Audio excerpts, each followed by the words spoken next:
Virus ना हो? Is it possible कि ये वायरस वुहान के एक लैब से लीक हो? इज इट पॉसिबल कि ये पूरा क्राइसिस किसी की लापरवाही का नतीजा हो? ये कोई कंस्पिरेसी थियरी नहीं है। दुनिया भर में कई साइंटिस्ट ने, ब्रिटिश इंटेलिजेंस ने इन सारे डाउट्स को साइंटिफिकली, लॉजिकली, एविडेंस के साथ दुनिया के सामने लाया। और आज जिस समय आप ये वीडियो देख रहे हैं तब इस मुद्दे पर यूएस सेनेट में सीरियस डिस्कशंस हो रहे हैं। लेकिन आज हम कुछ ऐसे सवाल जरूर पूछेंगे जो आपको और स्पेशली चाइना को अनकंफर्टेबल जरूर करेंगे। पिछले 15 महीनों से हमें कन्विंस करने की कोशिश हो रही है कि कोविड के लिए जिम्मेदार सिर्फ और सिर्फ नेचर ही हो सकता है। तो ये जरूरी है कि एक ऑल्टरनेट थियरी लोगों तक पहुंचे ताकि इस पर एक लॉजिकल डिस्कशन शुरू हो। तो मेरी रिक्वेस्ट है कि इस वीडियो को एंड तक देखिए और अगर आपको लगता है कि ये इन्फॉर्मेशन और लोगों तक पहुंचनी चाहिए तो इस वीडियो को शेयर कीजिए। भारत के लिए इंपॉर्टेंट बातों पर एक आसान भाषा में वीडियो बनाना हमारा मिशन है। हमें सपोर्ट करने के लिए हमारे YouTube चैनल को सब्सक्राइब कीजिए और इस बेल आइकॉन को प्रेस कीजिए। कोविड मैन मेड हो सकता है, एक लैब में भी बन सकता है, इसे लॉजिकली एक्सप्लेन इन्होंने किया। ये है निकोलस वेड। ये न्यूयॉर्क टाइम्स जैसे रेप्यूटेड पब्लिकेशन के साइंस सेक्शन के राइटर रह चुके हैं। इन्होंने बुलेटिन ऑफ एटॉमिक साइंटिस्ट में एक पेपर पब्लिश किया जहां इन्होंने कुछ सवाल पूछे, लेकिन उनके सवाल जानने से पहले जरा रिवाइंड करते हैं। दिसंबर 2019 में जब हमने पहली बार कोरोना वायरस के बारे में सुना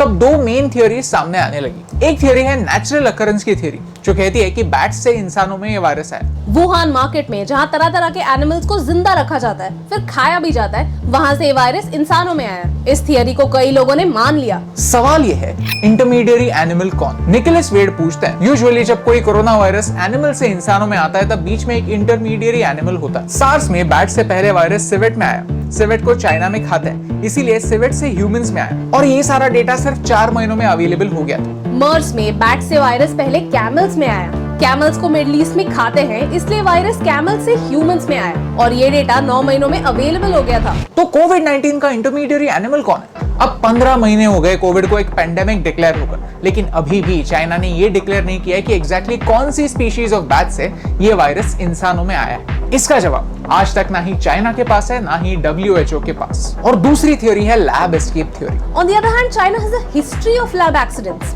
वुहान में वुहान इंस्टीट्यूट ऑफ वायरोलॉजी भी है, जहां ऐसे ही अलग अलग वायरसेस पर रिसर्च होता रहता है। अर्ली 2020 में कुछ लोगों ने कोविड-19 के ओरिजिन्स पर सवाल उठाए। फेब 2020 में ही लैंडसेट नाम की एक रेप्यूटेड जर्नल में कई एक्सपर्ट्स ने एक लेटर लिखा जिसमें उन्होंने साफ-साफ कोविड वायरस एक मैन-मेड वायरस है इस थ्योरी को कॉन्स्पिरेसी थ्योरी कह दिया। इस लेटर के बेसिस पर हर सोशल मीडिया वेबसाइट ने ये वायरस मैन मेड हो सकता है ऐसे कहने वाली हर पोस्ट को सेंसर करना शुरू किया और डिस्कशन नहीं रुक गया। लेकिन लोग एक सवाल पूछना भूल गए।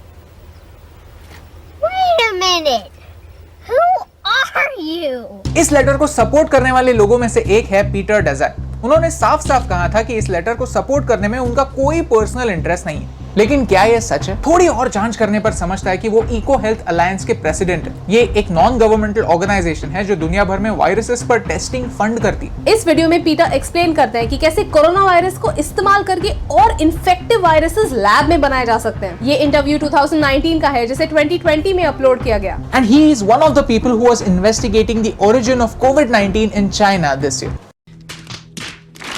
सवाल यह है कि क्या आपको लगता है कि ये इंसान न्यूट्रली इस बात को इन्वेस्टिगेट कर सकता है?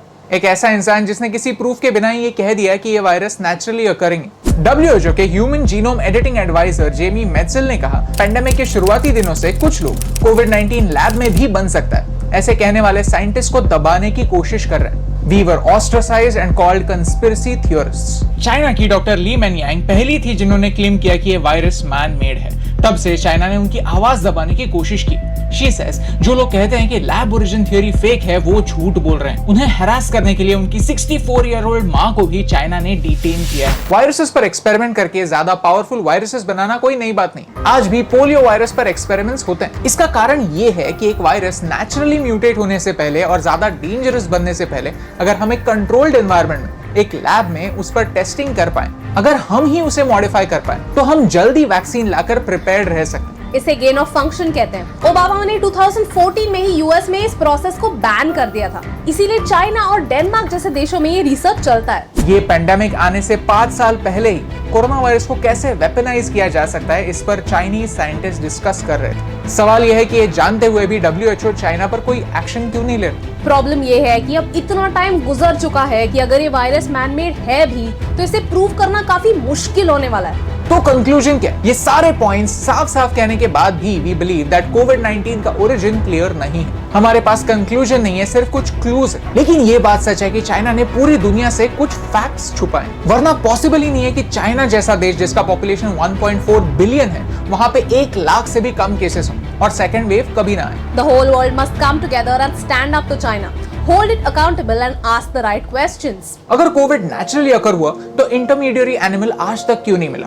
चाइना ने ऐसा क्या किया कि उनके केसेस एक पॉइंट के बाद बढ़े ही नहीं? क्या वुहान लैब में ऐसी प्रिकॉशन ली गई थी कि वहां से वायरस लीक होने का चांस ही नहीं? So if you think that these are valid questions then please share this video, tag the important people that you know, क्योंकि ये सवाल हमने नहीं, हमसे कई ज्यादा क्वालिफाइड लोगों ने पूछे और इनके जवाबों का इम्पैक्ट हम सब पर होता है। कोविड-19 ने दुनिया भर के लोगों की लाइफ डिस्ट्रॉय कर दी। 3.5 मिलियन के आसपास लोगों की जानें ली और न जाने कितने ट्रिलियंस का इकोनॉमिक नुकसान कर दिया। देखिए, ये वीडियो चाइना को टारगेट करने के लिए नहीं है, ना कि चाइनीज लोगों से हमारी कोई दुश्मनी। लेकिन अब कोविड के बाद चाइना में बर्ड फ्लू के केसेस भी दिखने लगे। अगर ऐसा ही चलता रहा तो एक के बाद एक ये बीमारियां हमारी लाइफ से कभी खत्म ही नहीं होंगी। We know that China likes to bully people. पिछले साल ऑस्ट्रेलिया के प्राइम मिनिस्टर ने चाइना से कुछ कड़े सवाल पूछे एंड इन रिटेलिएशन चाइना ने ऑस्ट्रेलिया से इकोनॉमिक टाइज तोड़ दिए। चाइना एक सुपर पावर है और उससे कोई भी पंगे नहीं लेना चाहता, लेकिन एटलीस्ट हम सही और इम्पोर्टेंट इन्फॉर्मेशन लोगों तक पहुंचा सकते हैं, एक कॉन्वर्सेशन स्टार्ट कर सकते हैं, अश्योर कर सकते हैं कि ये कॉन्वर्सेशंस कंस्पिरेसी पर बेस्ड नहीं है, लॉजिक पर बेस्ड है। चाइना सच को छुपाने की जितनी कोशिश कर रहा है उतनी ही कोशिश सच को सामने लाने के लिए हम भी कर सकते हैं, और यही सच आप तक पहुंचाने से मुझे फर्क